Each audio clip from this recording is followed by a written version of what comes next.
I got lucky.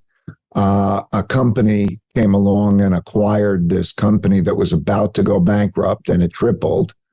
And I thought, this game is easy. The game is not easy, but I got hooked on the game. That had an effect. But mostly, I would say having good parents. My dad was a hardworking, the classic. He went through the Depression and the war, and was a jazz musician and hardworking, but also creative, not a highly structured guy. My mom loved me a lot. I didn't like school. That was a frustration for them. But anyway, that was kind of the background. I grew up in also an era of almost unbounded optimism. Kennedy was president. The United States wanted to go to the moon, eliminate poverty, all of those things, believing I could almost do anything. And I came out to a world of equal opportunity. So I didn't like high school.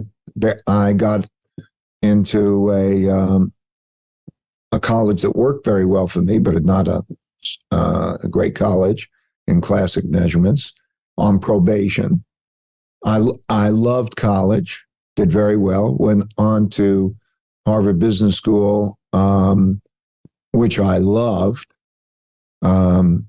And I was in that world of equal opportunity. So that's kind of the summary. You've talked a lot about those in your principles book, but I'm just curious as to whether or not you would have turned out the way you are if you had been born in a different time in a different country. I mean, you're the true manifestation of the American dream, right? But would we be able to see the same Ray Dalio if Ray would have been born at a different time or in a different country?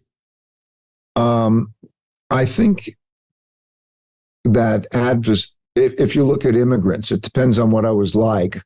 Yeah. It depends in what ways it was different. But when I look at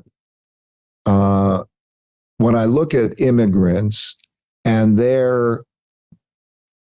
how they get around their obstacles, and they're not having much, and they have to survive and find the way, I think that builds strengths, and that those strengths and aspirations in combination drive you to what your passions are. And I think when you ask that question, I think I would have had a greater chance of that than if I was born into a rich family.